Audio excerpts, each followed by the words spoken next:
Para que nos acompañen y nos dé la bienvenida a esta actividad, por favor. Bueno, primero agradecerles también que estén con nosotros, ¿verdad? Nos sentimos muy halagados de tenerlos acá y sobre todo poder compartir espacio ahí con amigos de todo el interés. Claro que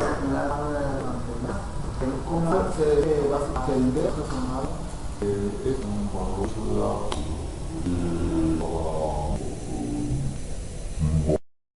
a todos, para mí es muy grato estar acá, especialmente presentando al autor del libro, el doctor Carlos Ordóñez Mazariegos, y la verdad para mí es un gran honor porque yo trabajo con en la universidad en Guatemala, que ecos investigar Papua de allá día y vida y hacer una gran pero importante eco por ciencia muy importantes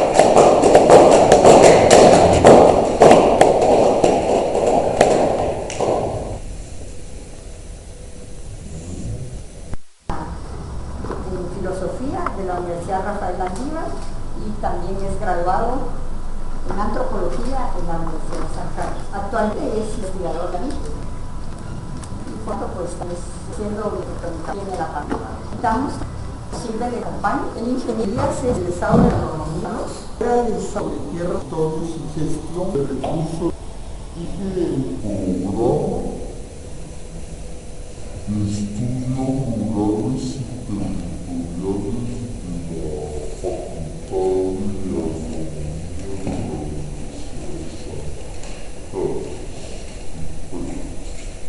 Así es que estamos en las mejores voces, no hay más tiempo que perder y escuchar voces académicas plenamente autorizadas en el tema audiovisual.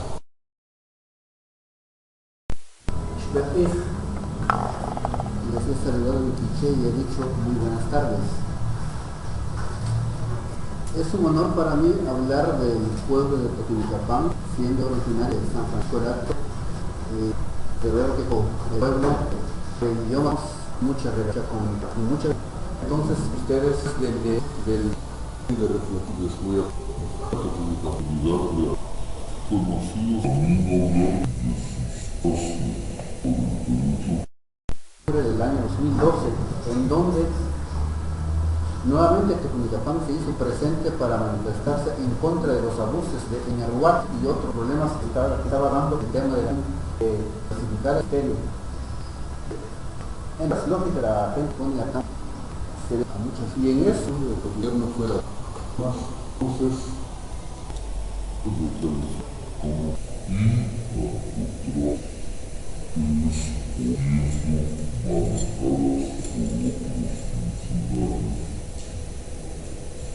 y entonces, entender toda esta situación que se ha dado en la Totonicapán es importante, conocerlo porque mi rostro y este en donde Carlos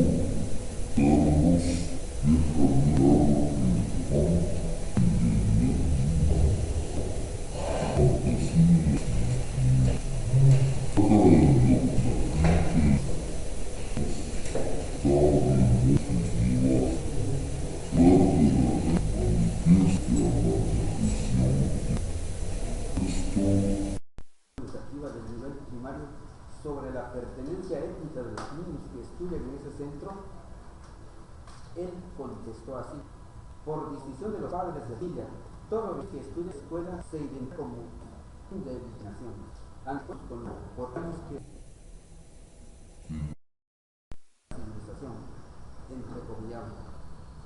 Un hecho importante que debo de destacar en este tema, se trata de algunos empresarios privados, de la institución de la empresa privada, me refiero específicamente con usted, y las empresas privadas para unas empresarios no. De la cultura maya quiché a partir de la práctica de la espiritualidad, la cual necesariamente está conectada con el Kukushka, y el Kukushka que significa corazón del sol y por la tierra. De hecho, conozco de muchos que están en libertad y ya interpretan a valorar cursos, la y de clase en Guatemala. Pues tengo el gusto de representar aquí a mi amigo y colega Marcelo Zamora, que me ha mandado sus comentarios, los cuales me voy a circunscribir a leer. Así que hagan de caso que es Marcelo Zamora el que está hablando. He tenido a bien una lectura general del trabajo del doctor Ordóñez sobre las relaciones interétnicas y su relación con los procesos de clasificación social que tenga este trabajo. Luego desarrollaré críticas tanto al texto como al contexto y finalmente argumentaré algunos puntos sobre el debate. Basaré mis comentarios sobre el texto que he revisado y en el contexto colocaré lo que conozco de la etnografía de San Miguel Totonicapán que realicé en el año 2002, así como el estudio regional que tuve que realizar entre el año 2006 y 2009 para entender la conformación de las ideologías de nación en las varias generaciones de magisterios rurales y urbanos del occidente guatemalteco. En cuanto a las virtudes del trabajo, me parece interesante el abordaje de las etnicidades como un problema que se observa desde las condiciones materiales del grupo e individuos, como un intento de mostrar cómo se conforma una sociedad de clases donde hay cabida para el ascenso social y la diferenciación económica en función de las bases materiales de un espacio social determinado. De ahí que el autor dedique varias páginas a la revisión sobre las posiciones teóricas de la etnicidad como un problema contemporáneo y se pregunte con claridad sobre la pertinencia o no de dichos enfoques y de la manera como estos arrojan luz sobre la constitución de sociedades como la guatemalteca. Otra de las virtudes del trabajo es el esfuerzo enorme por triangular diversas fuentes de información, entre ellas la propiedad de la tierra y su relación con la estructura social, de tal manera que individuos y grupos de las diversas configuraciones socioétnicas aparecen claramente diferenciados y tipificados. Este tipo de información es compleja de producir porque los conflictos por tierras y por ende los linderos, los reportes oficiales sobre los mismos y los procesos de acumulación por despojo también participan de la formación de los datos. Sobre las potencialidades y nuevos alcances que veo en este texto, me parece importantísimo destacar la preocupación por Ordóñez en los procesos de cambio social y su genuino interés en relacionar dichos procesos con la construcción de la estructura social. Tradicionalmente, las etnografías realizadas en esta región de Mesoamérica muestran sociedades locales en homeostasis, casi autocontenidas y sin mayores conexiones de intercambio con otras regiones de Mesoamérica. Pensando en las discusiones contemporáneas sobre etnicidad, clase, racismo y Mesoamérica, me parece que el trabajo de Ordóñez abre una discusión novedosa e interesante sobre cómo hay sujetos históricos que en su condición de privilegio saben mantener sus posiciones dentro de una suerte de procesos de diferenciación económica global. De ahí que la dimensión urbano-rural que constituye el eje del trabajo sea clara en mostrarnos cómo ciertos sujetos ascetas y austeros en la figura de las élites quichés irán acumulando bienes materiales más que símbolos de estatus en la conformación de la clase social. No voy a referirme a la discusión contemporánea sobre la formación de clases sociales promovida por autores como Sassen, pero pienso que este trabajo bien podría aportar información para generar debate en posiciones que entienden la formación de clases sociales desde la migración internacional y el cambio en el modelo económico postfordista en las llamadas ciudades globales. Hasta ahí más o menos la introducción.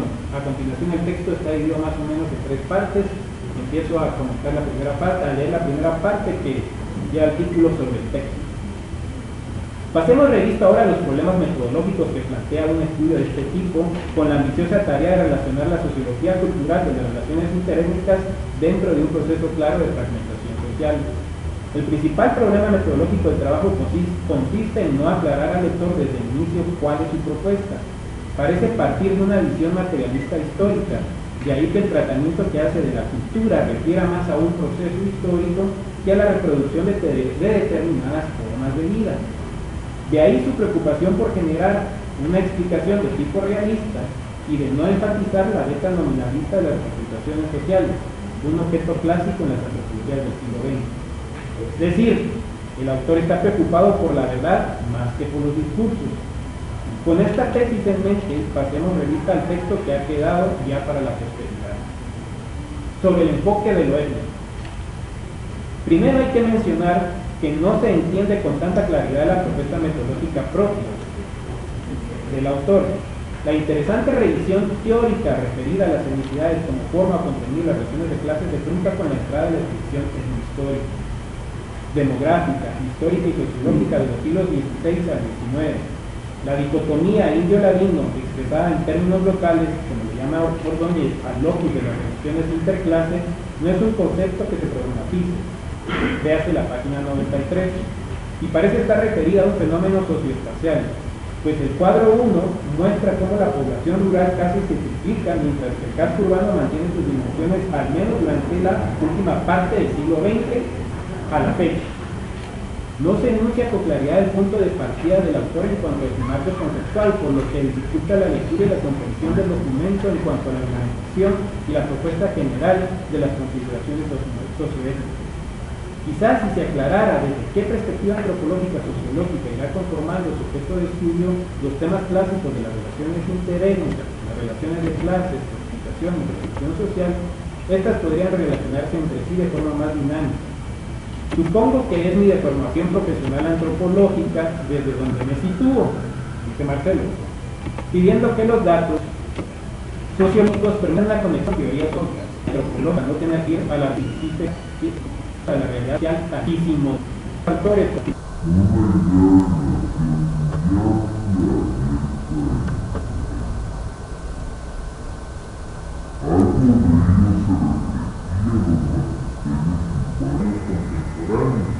Dos o tres generaciones atrás, era claro que el origen rural de los mismos y que por distintas coyunturas políticas y económicas habían iniciado un proceso de migración al centro regional mediante alianzas con poderes políticos locales tradicionales y los emergentes, como los presbiterianos, y luego del 70 las fracciones de partidos políticos. No sé si vale la pena comentar que Marcelo ha trabajado esta zona, por eso tal vez creo que hay un diálogo aquí entre tú y Marcelo, ¿no?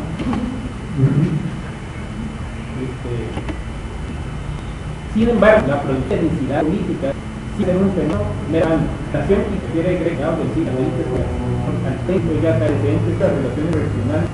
La cultura era religiosa en los márgenes del Estado.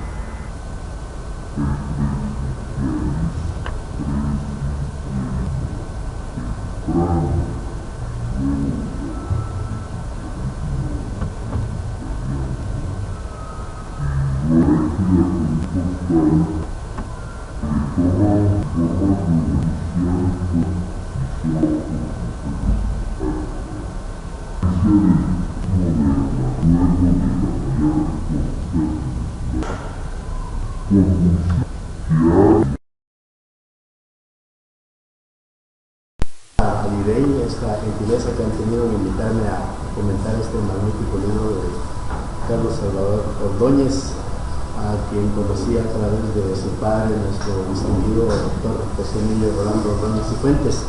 Pero también quiero mencionar que tuve la dicha de conocer a su abuelo, el licenciado Ordóñez Muñoz, de quien mi padre fue un gran amigo y también correligionario allá en los tiempos del Partido del Pueblo, del Partido Revolucionario y del FUR, y porque también el licenciado Ordóñez fue un abogado que dedicó gran parte de su vida a apoyar y a defender las luchas legales, territoriales de los pueblos indígenas del Totonicapán, así que para mí es un gran honor poder decir algunas palabras respecto a este libro. Lo malo es de que pues no soy antropólogo, entonces es un riesgo para mí comentar una obra. Realmente es un riesgo para mí comentar una obra desde esa perspectiva, y entonces me voy a limitar a hacerlo mi formación como agrónomo y como geógrafo.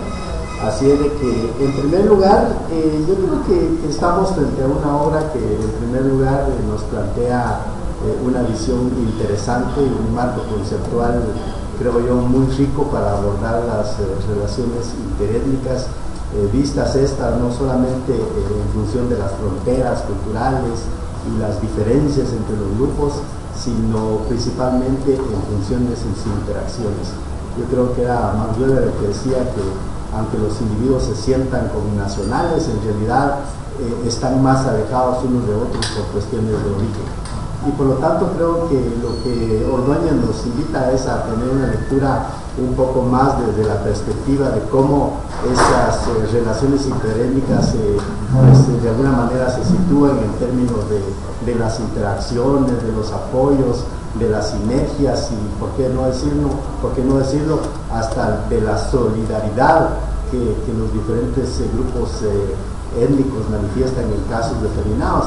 Y sobre esto quiero yo reconocer, por ejemplo, la indignación que los ladinos de Totonicapán hicieron frente a la represión que sufrieron los quichés en octubre pasado. Yo creo que eso es algo que muestra que realmente hay otro tipo de relaciones, no fueron los que salieron a defender al ejército, por ejemplo, como lo estamos viendo ahora en esta última semana, sino que realmente hay cierto tipo de otra construcción interétnica en la zona.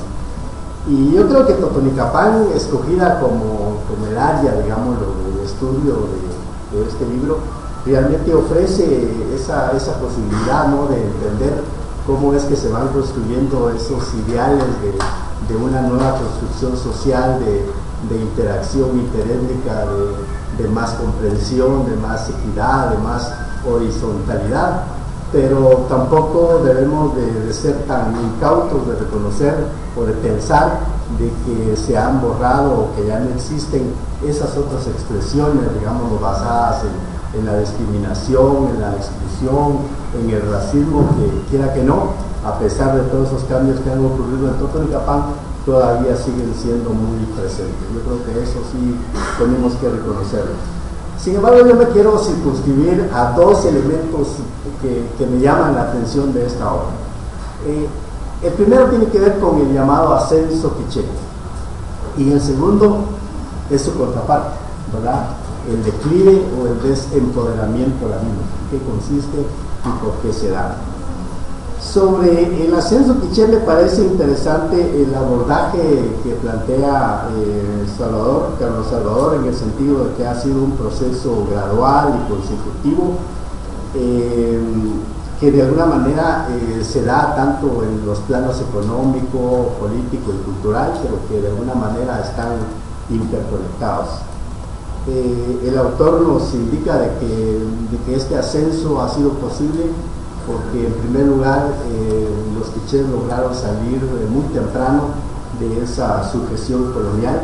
Todos sabemos, por ejemplo, de la rebeldía y de la lucha quiché, que lamentablemente, pues, que creo que tampoco era el objetivo de esta obra, no se detalla, digamos, lo que pasó con los quichés durante la época colonial, pero todos sabemos de que realmente inmediatamente después de la conquista los quichés se dieron a la tarea de recomponer su organización social, de posicionarla frente al poder colonial, de obligar al poder colonial a que reconociera esas formas de organización, pero principalmente a reconocer y a legitimar su control territorial. Es decir, el título de los Yash, el título de Francisco Isquina Caí, el título de la señora de Otsoyá, por ejemplo, son ejemplos de cómo los quichés muy tempranamente se dieron a la tarea de demostrar su derecho ancestral a los territorios que antes poseían. Entonces, a pesar de que muchas de las disposiciones coloniales, como la cuestión de los tributos, la imposición, por ejemplo, de la crianza de ovejas en este territorio, manifestaba de alguna manera cierto dominio y cierto control colonial, de alguna manera los quichés lograron jugar, digámoslo, con ese dominio colonial y pudieron de alguna manera posicionarse. Y claro, quizá La gesta que más conocemos de todo ello es la lucha independentista anticolonial de Atanasio Cívico Díaz. Luego nos habla, por ejemplo, de la beligerancia que tuvieron los quichés frente al dominio liberal, aspecto que ha tratado, digamos, por otros autores, especialmente por Taracena. Y de último, algo que quizá no se ha estudiado y ojalá alguna vez sea un poco el hecho de que los quichés, los Tolucapán, se mantuvieron, y yo decir entre comillas, al margen del conflicto armado interno. Es decir, eso es una cuestión que es muy importante. Pero en el plano económico nos manifiesta el hecho de que muy tempranamente los quichés se dieron a la tarea de ampliar y de expandir su territorio. La compra de la finca Argueta, por ejemplo, es un ejemplo que plantea Ordóñez, pero no es solo eso. Realmente los quichés de Francisco Alto, de Momostenango, se dieron a la tarea de reconquistar territorios reales. Entre ellos encontramos, por ejemplo, entre los allá en Chihuahua, comunidades quichés, son de origen Tolucapán, especialmente de San Francisco del Alto, es decir, el Palmar, por ejemplo, el municipio de Plantlacosa, que son de Momostenango, y decenas de comunidades nuevas que hay en la costa sur tienen los nombres de los mismos pueblos de la República. Sí, es realmente un proceso de conquista territorial, porque no olvidar, por ejemplo, que en la época colonial el departamento de Tolucapán, que el corregimiento primero es Aldea Mayor, en la época colonial llegaba hasta Comán. Es realmente un periodo más amplio, pero yo creo que criticaron eso con la finalidad de mantener el control que hoy conozco como Tolucapán. Antes de eso, se habla de otro aspecto que permitió el ascenso, ha sido muy tempranamente también los quichés dieron a la idea de cambiarse de ese mecanismo de comercio y de producción nacional, aunque yo quizá tal vez en sentido, por el sentido que para mí la tarea, digamos, esta cultura relacional del mercado es mucho más antigua. Los mercados regionales de Tolucapán quizá no para el mundo con otros porque existen en el país. Basta mencionar, por ejemplo, mercados sábados y los martes en Tolucapán, pues viernes y jueves San Francisco Largo, el de Uruguay, que realmente son verdaderos los lugares que tienen su la época. Entonces, eso es interesante el hecho de también tópicos la extensión de Momostenango, por ejemplo, amplia, conocida, no sé, de las naciones mexicanas, encontramos en la Francisco de Caolas. Es decir, ya que una continuidad y no se elecciones dados los abismos de la cultura múltiple. Y el aspecto pues más reciente, digamos, que pues es obvio reconocer algo que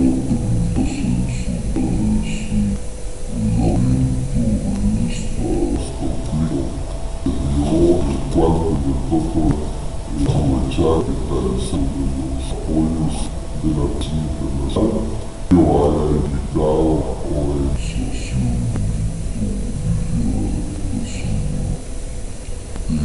estamos este ascenso social producto a las transformaciones dinámicas sociales, hoy por hoy estemos como de una acción de la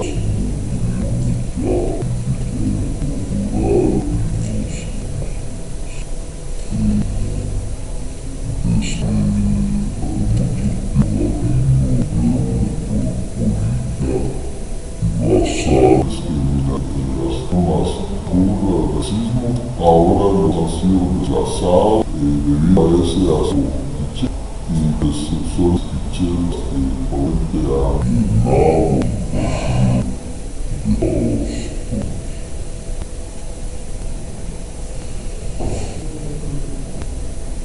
sin embargo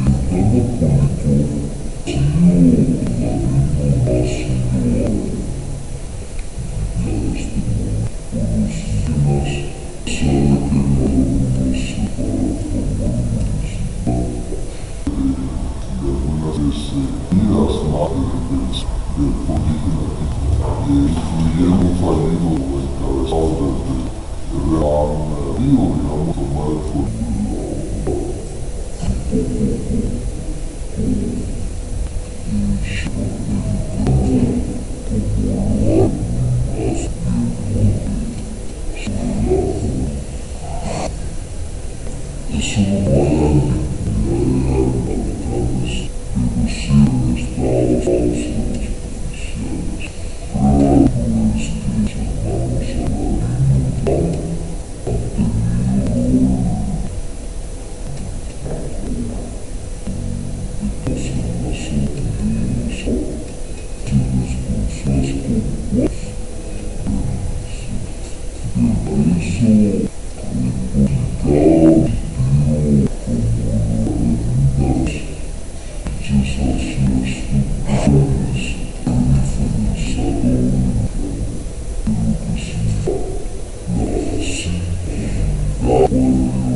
intervenciones, la palabra al autor para que él también pues nos haga ver qué es lo que opina de lo que opinaron de su obra, ¿verdad?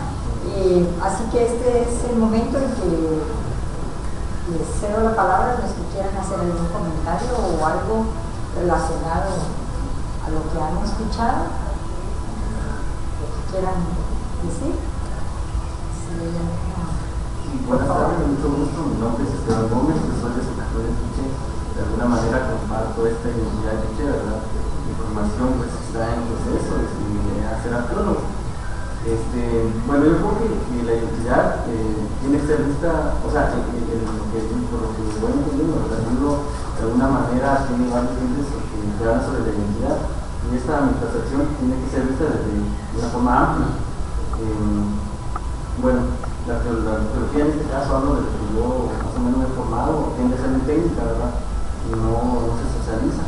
Entonces, en ese sentido, solamente para comentar una experiencia, a finales de febrero hubo un proyecto de rescate, excavación en el Parque Central de Totonicapán, Parque La Unión, que ahora está, bueno, no sé en qué proceso esté de renovación, pero previo a eso, debido a que ahí se encontraban unas fuentes del siglo XVIII, y otras evidencias, entonces se hizo necesario un proyecto de protección y de rescate, con 2 semanas de temporada de trabajo.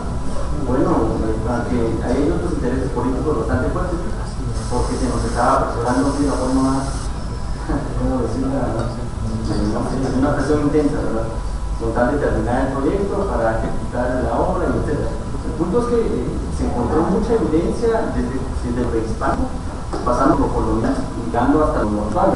Luego, pues, esta discusión es evidente que lamentablemente va a ser vida porque no hay planes ni de promover. Como parte de fondo,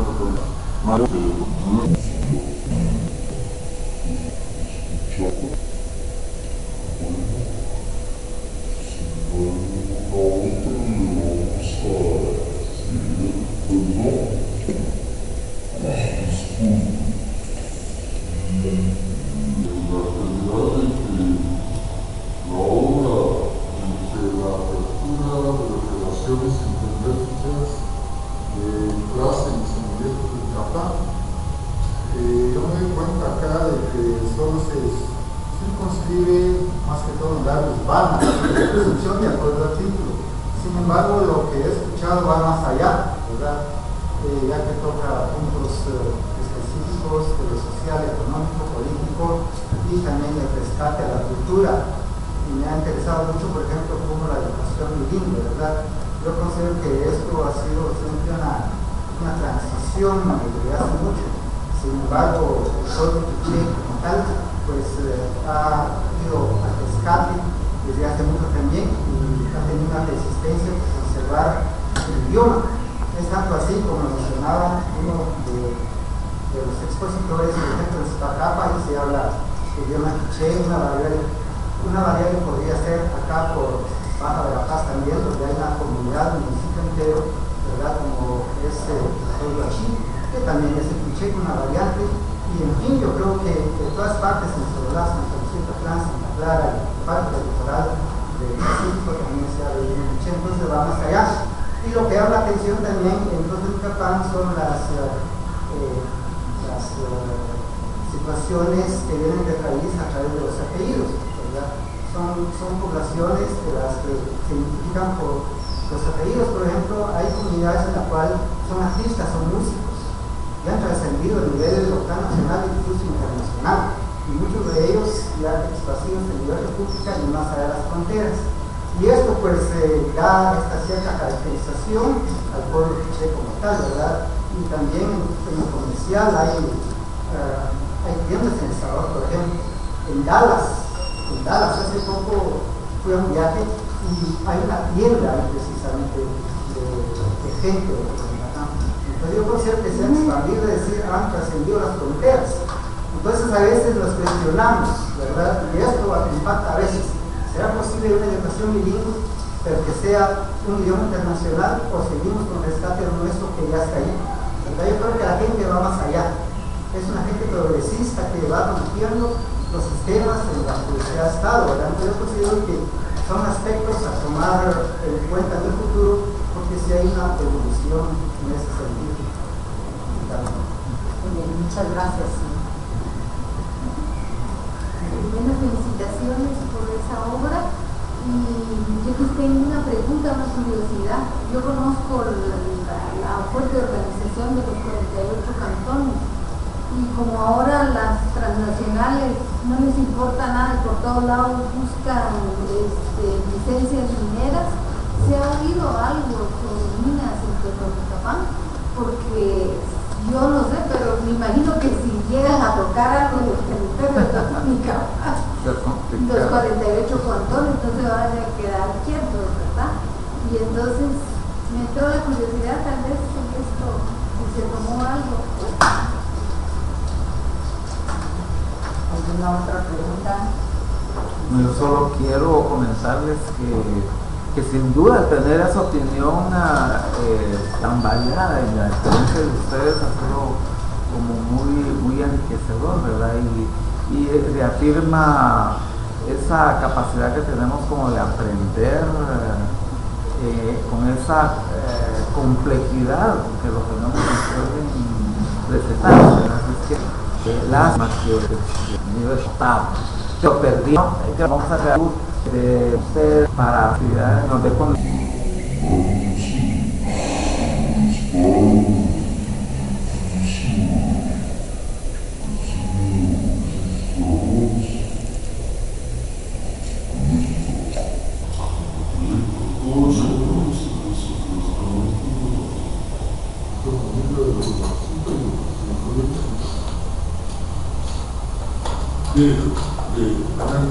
yo soy economista, tengo mucha relación con los sociólogos antropólogos,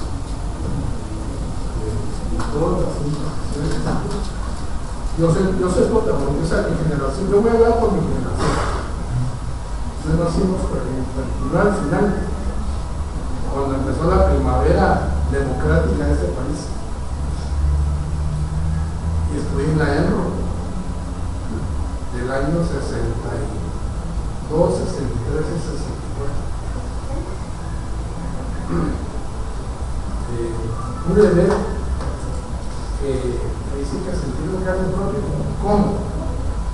un hito que marca la historia en el occidente de este país fue la construcción de la carretera panamericana, que fue en el año 61. A partir de ese momento se empezó a dar el ascenso de las élites o de ciertos segmentos indígenas. Veíamos en los caminos de Totonicapán familias con 3 o 4 camiones que empezaron a competir en fletes con el monopolio que los ladinos y mestizos tenían. Entonces, mire, no hay que tratar de solo como uno. El proceso de ascenso y desarrollo de las élites indígenas se dio por mejores condiciones viales del altiplano del país. Y después de los acuerdos de paz, durante y después, se visibilizó ante nosotros mismos y ante el mundo el problema subsistente en las causas de la pobreza y la pobreza extrema que aún subsiste en el país. Y que aunque se firmen 25 acuerdos de paz de orden político como los que firmaron, las causas van a prevalecer. A los acuerdos de política, a esos acuerdos de paz, hay que dotarlos de mecanismos de política eficaces para combatir las causas de la pobreza.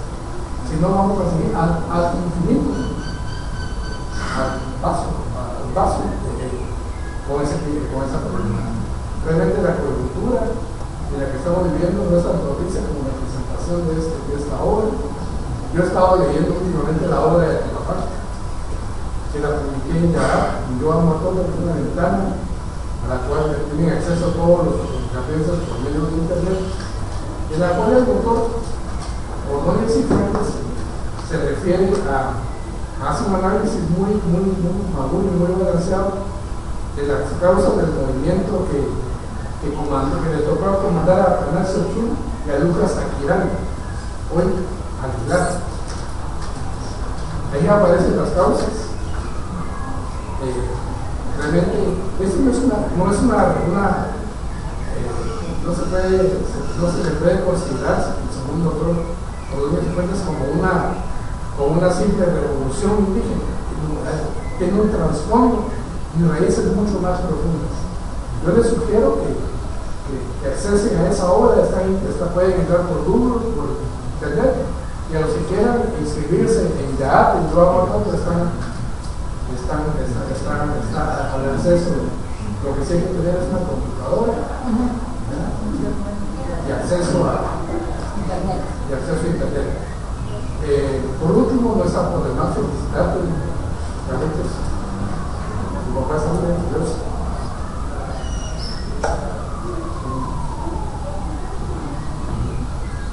Créeme que son la segunda o tercera generación de intelectuales que han descuidado el programa familiar, y les deseo muchos éxitos. Y también en nombre de la comunidad totonicapensas, de la cual yo soy presidente en esta junta directiva, que queremos felicitar y confirmar que nuestra cordial invitación para que, ya sea en esta, en el próximo viaje, pueda estar con nosotros. Vamos, el vicepresidente es el doctor Rafael Espada, que no se le quita la gana de ser vicepresidente. Entonces, vamos a realmente comienzo. Nacho es uno de los nosotros somos, a pesar de que del ascenso de las élites indígenas y todo, los parámetros, los indicadores de pobreza, seguimos siendo campeones a nivel nacional. Uno de ellos es la mortalidad infantil, y ahora con el sistema de Naciones Unidas de indicadores nos comparamos a regiones del África y de otros lugares. Nuestra juventud se nos está moviendo. Realmente los índices de mortalidad de todos son pavorosos. Y desde esa perspectiva nos planteamos un proyecto en sí en el cual espero que cada uno tenga su papel. es la construcción de los hospitales de especialidades pediátricas. Pero más dividida aquí. Para contribuir realmente a combatir a poner medios para que nuestra juventud no se nos muera antes de los 10 meses. Felicitaciones, Carlitos, como te digo, de la utilización, deseo muchos éxitos. Gracias por su aporte. Creo que el momento de querer presidente con el doctor y por favor está. Gracias.